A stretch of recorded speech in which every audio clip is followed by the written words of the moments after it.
Assalamualaikum warahmatullahi wabarakatuh. Perkenalkan, nama saya Ibu Novi Isna Hidayati, SPMMA. Saya alumni dari Universitas Udayana dan Pasar Bali. Pada saat ini saya menjadi dosen tetap di salah satu universitas swasta di Kabupaten Pasuruan, tepatnya di program studi agribisnis Fakultas Pertanian Universitas Yudharta Pasuruan. Video kali ini saya buat adalah untuk penyusunan PDD UKT PT Serdos Dosen tahun 2023. Nah, pada kesempatan kali ini saya akan menjelaskan tentang perencanaan dan proses pembelajaran pada salah satu mata kuliah yang saya ampu di semester genap ini, yaitu mata kuliah Manajemen Pemasaran Agribisnis. Mata kuliah ini sesuai dengan bidang dan keahlian saya. Di sini saya akan jelaskan tentang deskripsi mata kuliah Manajemen Agribisnis. Oke, jadi mata kuliah Manajemen Pemasaran Agribisnis ini saya jelaskan deskripsi singkatnya. Jadi mata kuliah ini membahas tentang bagaimana aktivitas pemasaran dilaksanakan. Kemudian di sini pokok-pokok bahasan yang disajikan pada mata kuliah ini meliputi konsep-konsep dasar pemasaran, analisis lingkungan, baik itu lingkungan secara internal maupun lingkungan secara eksternal, kemudian pesaing dan pelanggan. Yang selanjutnya itu adalah strategi pemasaran, serta alat-alat pemasaran. Di sini ada produk, harga, saluran pemasaran, dan komunikasi pemasaran. Jadi ini adalah deskripsi singkat untuk mata kuliah Manajemen Pemasaran Agribisnis. Nah, untuk mata kuliah ini, capaian pembelajaran yang kita inginkan adalah yang pertama, mahasiswa mampu memahami dan menjelaskan konsep pemasaran, strategi pemasaran, dan bauran pemasaran. Kemudian yang kedua adalah mahasiswa mampu memahami, menjelaskan pengertian sistem informasi manajemen. Dan yang ketiga, capaiannya adalah mahasiswa mampu memahami dan menjelaskan konsep jasa serta dalam bidang agribisnis. Nah, kemudian dari capaian pembelajaran mata kuliah ini ada beberapa bahan-bahan kajian yang akan kita pelajari. Di antaranya adalah yang pertama itu pemasaran untuk abad ke-21, kemudian yang kedua mengembangkan strategi dan rencana pemasaran, kemudian yang ketiga mengumpulkan informasi dan memindai lingkungan. Yang keempat melaksanakan riset pemasaran dan meramalkan permintaan. Yang kelima menciptakan nilai kepuasan dan loyalitas pelanggan. Yang keenam menganalisa pasar bisnis.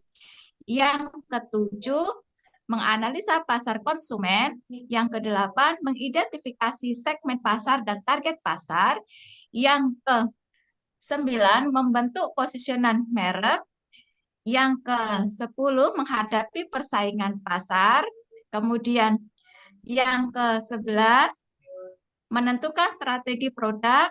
Yang selanjutnya, merancang dan mengelola jasa. Dan yang terakhir nanti adalah mengembangkan strategi dan program untuk penetapan harga. Ini adalah bahan kajian di dalam pembelajaran yang akan kita pelajari dalam 1 semester ke depan. Nah, di sini sebelum kita memulai perkuliahan, maka sebelumnya kita buat dulu kontrak perkuliahannya. Nah, kontrak perkuliahannya adalah sebagai berikut. Nah, ini adalah kontrak perkuliahan untuk mata kuliah Manajemen Pemasaran Agribisnis. Jadi, mata kuliah ini bobot SKS-nya adalah 3 SKS. Kemudian di sini dilaksanakan pada semester 4. Nah, di semester 4 ini ada 2 kelas, yaitu ada kelas A dan ada kelas B. Nah, dalam hal ini saya mengajar di kelas B dengan jumlah mahasiswa kurang lebih ada 15 mahasiswa.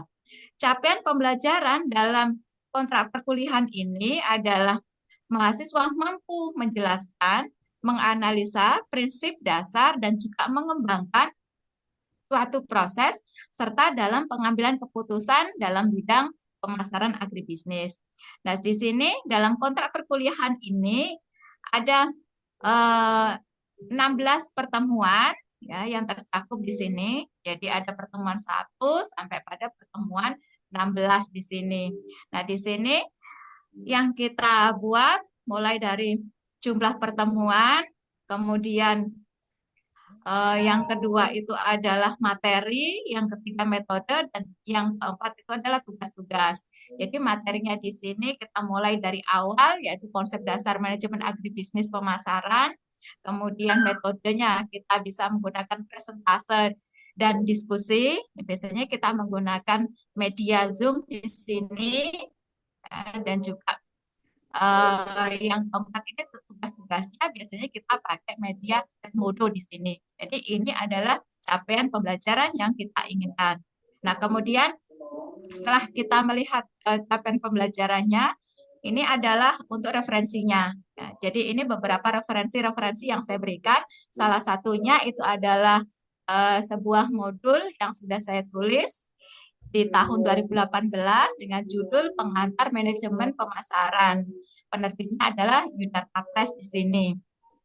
Nah, kemudian setelah referensinya di sini, kemudian medianya. Nah, ini adalah media-media pembelajaran yang saya gunakan. Ada WA Group, ada Zoom Meeting, dan ada Edmodo. WA Group itu kita gunakan untuk memberikan link Zoom, ya link Zoom yang akan kita gunakan untuk kuliah. Jadi berkoordinasinya kita lewat WA Group. Kemudian untuk Zoom meetingnya itu kita gunakan untuk proses tatap maya. Jadi proses pembelajaran tatap maya, dan juga biasanya kita gunakan untuk presentasi kelompok juga di situ. Kemudian yang ketiga Edmodo. Edmodo itu biasanya kita gunakan untuk pengumpulan tugas, kemudian pemberian materi dan lain sebagainya. Itu lewat Edmodo. Nah, selanjutnya itu adalah tugas terstruktur di sini. Ya, jadi tugas terstrukturnya itu adalah makalah. Jadi setiap kali kuliah, mulai dari pertemuan kedua sampai nanti pertemuan terakhir, mereka kita kasih tugas kuliah. Jadi formatnya seperti ini. Ya, secara penulisannya ada maksimal halamannya, kemudian ada spasinya, ada daftar isi, kemudian dari bab 1 sampai pada bab yang ke-6 di sini sebagai penutupnya. Kemudian di sini dari makalah tersebut nanti dikumpulkan di Edmodo ya pada Amin 1 sebelum perkuliahan kita selesai gitu ya. Nah, kemudian tugas yang kedua itu adalah PPT. Jadi ini adalah untuk presentasi. Ada beberapa kelompok yang kita sudah buat. Nah, mereka membuat presentasi di situ. Nah, di sini ada batasannya, maksimal itu hanya 20 slide aja. Itu. Kemudian yang ketiga itu adalah portofolio. Jadi di sini formatnya untuk portofolio itu ada cover, ada daftar isi, ada kumpulan tugas, kemudian ada refleksi dirinya. Nah, ini adalah untuk tugas secara terstrukturnya. Nah, yang terakhir nanti adalah untuk laporan portofolionya di sini. Nah, kemudian untuk penilaiannya itu biasanya kita gunakan 20% itu untuk apa tugas-tugasnya, kemudian yang 30% itu adalah untuk UTS-nya, kemudian yang 30%-nya lagi itu untuk UAS-nya, kemudian yang 10% itu untuk kehadiran, dan yang 10% lagi itu adalah untuk keaktifannya. Jadi persentasenya sudah kita tetapkan pada saat kita pertemuan di pertama. Jadi pertemuan pertama itu kita lakukan untuk istilahnya untuk kontrak kuliahnya seperti ini. Itu tadi adalah hasil dari penyusunan dan perencanaan untuk mata kuliah manajemen pemasaran agribisnis. Nah, selanjutnya setelah ini saya akan tampilkan hasil rekaman pada saat saya mengajar mata kuliah manajemen pemasaran agribisnis. Bismillahirrahmanirrahim. Terima kasih Hari ini kita akan mulai perkuliahan kita di pertemuan pertama kita. Materi kita hari ini agribisnis. Ya. Yang pertama yang akan kita bahas adalah tata niaga atau pemasaran pertanian. Jadi di sini pengertian daripada tata niaga atau pemasaran pertanian adalah sistem keseluruhan dari kegiatan usaha yang ditujukan untuk merencanakan, menentukan harga, mempromosikan, dan mendistribusikan barang dan jasa pertanian yang dapat memuaskan kebutuhan pembeli yang ada maupun pembeli secara potensial. Jadi di sini istilahnya tata niaga atau pemasaran itu sama artinya ya. Jadi tidak beda. Nanti kalau kalian melihat ada istilah tata niaga di buku-buku yang lain atau istilah pemasaran itu artinya sama ya. Jadi di sini pemasaran pertanian atau tata niaga pertanian itu adalah seluruh keseluruhan. Jadi cakupannya itu mulai dari hulu sampai pada hilir di situ. Ya. Nah, di sini ruang lingkup dari manajemen pemasaran agribisnis itu bisa kita lihat dari bagian kegiatan ekonominya, mulai dari proses produksi, kemudian dilanjutkan proses distribusi atau tata niaga, dan terakhir nanti akan dilanjutkan dengan proses konsumsi. Jadi kegiatan ekonominya itu tidak hanya kita lakukan dengan satu proses saja, tetapi kita lakukan dengan 3 proses sekaligus. Mulai dari proses produksi, yaitu penciptaan barang atau penciptaan jasa, kemudian dilanjutkan dengan proses distribusi, yaitu penyampaian barang atau jasa dari dari produsen sampai ke konsumen. Kemudian dilanjutkan dengan proses konsumsi, yaitu untuk pemuasan konsumen. Nah, selain itu ada 2 teori yang saya tekankan di sini, yaitu teori permintaan dan teori penawaran. Kalau teori permintaan itu dia berlaku bagi konsumen, sedangkan untuk teori penawaran itu dia berlaku untuk produsen. Jadi ini 2 teori ini tidak berlaku hanya satu bidang saja, tetapi berbeda. Kalau permintaan itu dari konsumen, sedangkan untuk penawaran itu dari produsen. Tuh.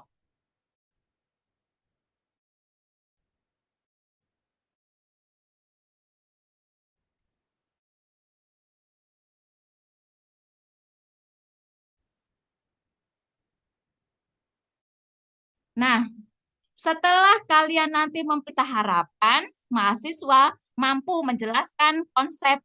Jadi ini standar kompetensinya yang akan saya inginkan untuk mahasiswa. Di sini untuk batasan pengertian pemasaran, saya memberikan 3 batasan, ya, tapi secara keseluruhan boleh, ya boleh nanti kalian semuanya ngambil dari beberapa buku boleh. Cuman saya di sini memberikan untuk 3 saja. Yang pertama itu menurut Kotler, ya menurut Philip Kotler.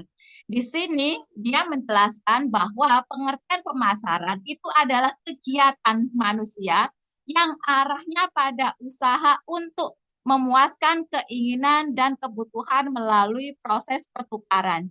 Jadi di mana nanti manusia itu arah usahanya itu adalah supaya bisa memberikan kepuasan ya, dan memberikan kepuasan untuk konsumennya, baik itu kepuasan secara keinginannya maupun kepuasan secara kebutuhannya.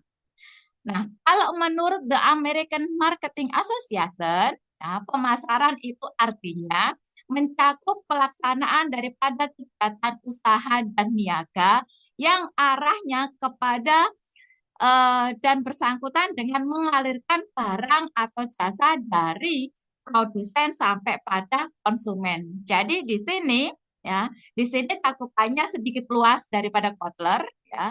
Jadi di sini kegiatan usahanya itu mulai proses aliran barang dari produsen sampai pada konsumen. Jadi tidak hanya untuk memenuhi kebutuhan dan keinginan konsumen saja, tetapi di sini juga dia akan melihat secara distribusinya, gitu ya.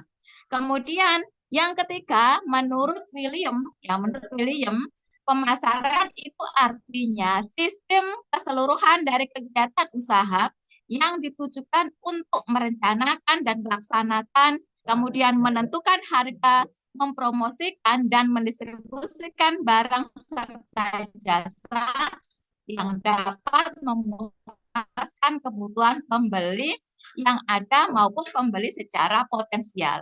Jadi kalau menurut William ini ya, pengertian pemasaran itu dia cukup luas gitu ya, cukup luas. Jadi mulai dari sistem perencanaannya, kemudian sistem untuk penentuan harganya, promosinya, sampai nanti tahapan yang terakhir yaitu untuk memuaskan kebutuhan konsumennya. Nah, itu tadi untuk pengertian pemasaran. Sedangkan kalau kita gabungkan di sini, ya, pengertian untuk pemasaran agribisnis, ya. Jadi kalau pemasaran agribisnis itu yang kita beda dengan produk yang lainnya itu adalah pada komoditinya, ya, komoditi agribisnisnya di sini. Jadi kalau dilihat secara artinya, pemasaran agribisnis itu adalah sistem keseluruhan dari kegiatan usaha yang ditujukan untuk merencanakan, menentukan harga, serta mempromosikan sehingga nanti dapat memuaskan konsumen. Ya, cuman pembedanya di sini adalah untuk aliran komoditas agribisnisnya. Nah, yang selanjutnya, nah, ini tadi sudah saya singgung di sini. Jadi kegiatan ekonomi itu ada tiga secara prosesnya, yaitu proses produksi, distribusi, serta konsumsinya. Nah, yang selanjutnya itu adalah konsep inti, ya, konsep inti dari pemasaran agribisnis. Kalau kalian lihat di sini secara konsep intinya, ya, itu ada 6 tahapan di sini, ya. Jadi ada tahapan yang pertama itu kita akan melihat bagaimana kebutuhan, keinginan, serta permintaan daripada konsumen. Ya, jadi kebutuhan konsumen itu bagaimana, keinginannya bagaimana, permintaannya bagaimana, itu kita bisa lihat dengan melakukan riset pasar, biasanya seperti itu. Nah, setelah kita tahu, maka kita akan membuat produknya, produk agribisnisnya. Itu. Baru nanti kita akan estimasi untuk biayanya. Ya. Baru nanti akan masuk ke dalam pasar di sini dan yang terakhir nanti akan masuk ke dalam pemasaran. Nah, ini secara konsep intinya. Ya, konsep inti pemasaran agribisnis itu seperti ini. Ya. Nah, yang selanjutnya di sini ada istilah, ya, ada beberapa istilah yang perlu kalian ketahui, yang mulai dari istilah kebutuhan, istilah keinginan, produk, nilai, pertukaran, transaksi pasar, pemasar, dan juga pemasaran. Ini adalah beberapa istilah-istilah yang paling sering digunakan di dalam manajemen pemasaran. Nah, ini saya jelaskan sedikit aja ya, antara kebutuhan dan keinginan. Jadi antara kebutuhan dan keinginan itu berbeda secara pengertiannya. Ya. Yang kita buat sehari-hari atau yang kita eh, miliki setiap hari itu adalah kebutuhan. Ya. Jadi kebutuhan itu adalah suatu keadaan yang dirasakan ingin diperoleh seseorang yang tidak memiliki kepuasan dasarnya. Jadi kebutuhan itu adalah seperti kebutuhan pokok gitu ya. Kemudian kebutuhan ada barang primer, barang sekunder gitu ya. Itu adalah kebutuhan.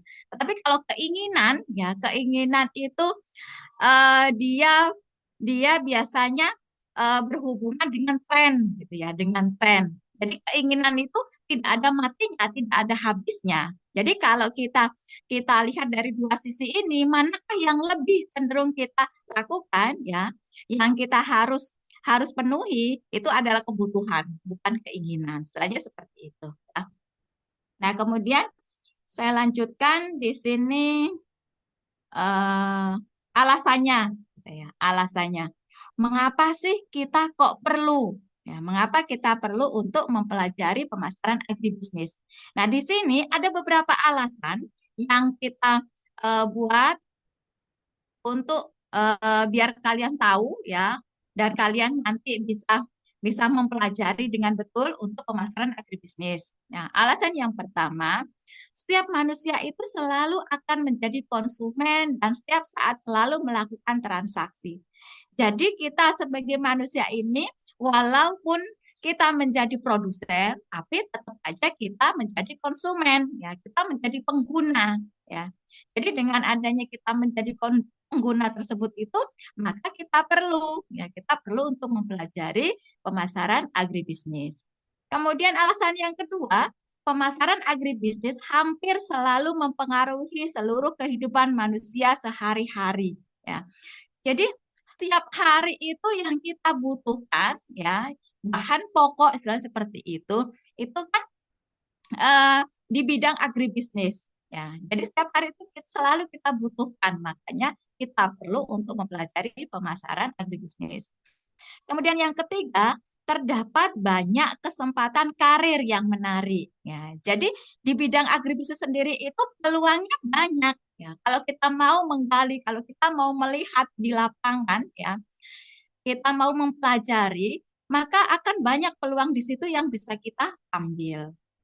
Yang selanjutnya, dengan memahami sedikit tentang pemasaran akan membantu kita untuk melakukan pekerjaan non-bisnis atau non-laba, gitu ya. Jadi kalau kita mau mempelajari, ya maka nanti kita akan bisa membuat bidang agribisnis itu menjadi masukan, istilahnya buat kita. Kemudian yang kelima itu agribisnis sendiri itu memegang peranan penting dalam pertumbuhan dan pembangunan ekonomi, ya. Jadi secara tidak langsung, ya, eh, untuk komoditi agribisnis sendiri itu memberikan sumbangan terhadap pertumbuhan dan pembangunan ekonomi di negara kita. Nah, itu adalah beberapa alasan yang saya berikan, ya, kenapa kita harus mempelajari pemasaran agribisnis. Nah, yang selanjutnya di sini akan saya berikan sedikit, ya, teori tentang pemasaran. Jadi di sini yang saya gunakan itu ada dua teori nanti di dalam pemasaran. Ada teori penawaran dan ada teori permintaan. Kalau teori permintaan, ya, itu secara hukumnya semakin tinggi harga barang, maka jumlah barang yang diminta itu akan semakin kecil. Nah, ini berlakunya bagi konsumen, gitu ya. Berbeda nanti dengan hukum penawaran, ya. Semakin tinggi barang yang diminta, maka jumlah barang yang ditawarkan akan semakin besar. Jadi, istilahnya penawaran sama permintaan itu dia bertolak belakang seperti itu. Nah, kalau kita hubungkan keduanya antara supply dan demand, maka nanti di tengah-tengah ada titik perpotongannya yang disebut dengan titik BEP atau titik equilibrium di situ, ya. Nah, yang selanjutnya sini adalah faktor-faktornya. Nah, jadi di dalam permintaan dan penawaran itu ada beberapa faktor-faktor yang berpengaruh. Berbeda antara faktor permintaan dengan faktor penawaran. Kalau faktor permintaan, ya, yang berpengaruh itu yang pertama ada harga barang, kemudian ada harga barang substitusi atau pengganti, kemudian ada pendapatan, ada jumlah penduduk, dan ada selera konsumen. Jadi untuk permintaan faktornya itu ada 5 yang berpengaruh di situ. Sedangkan untuk penawaran, faktor yang berpengaruh itu ada harga barang, ada jumlah biaya produksi, ada teknologi atau inovasi, dan ada musim di situ. Nah, jadi hanya ada empat faktor saja yang berpengaruh terhadap penawaran. Itu. Nah, kemudian yang terakhir, saya berikan sebuah analisa.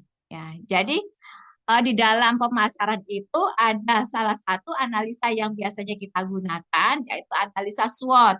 Ini adalah satu analisa yang kita gunakan untuk mengukur atau melihat strategi, ya. Nah, analisa SWOT atau istilahnya kepanjangannya itu strength, weakness, opportunity, dan treatment, ya. Jadi salah satu analisa yang kita gunakan untuk mengetahui bagaimana strategi pemasaran, ya, khususnya ini adalah di bidang agribisnis. Nah, sebagai contoh di sini ya saya berikan adalah di white area putih ini adalah analisanya kita menggunakan analisa atau strateginya SO gitu ya, strength opportunity. Jadi kita akan melihat secara kekuatan dan juga peluang. Kalau kekuatan berarti dari intern, dari dalam, ya. Kalau peluang berarti dari lingkungan yang di luar atau ekstern gitu. Jadi di sini untuk melihat bagaimana strateginya, maka kita akan melihat area-areanya seperti ini ya. Nah, ini materi kita tentang konsep dasar untuk manajemen agribisnis. Terima kasih. Kalau ada pertanyaan, silahkan.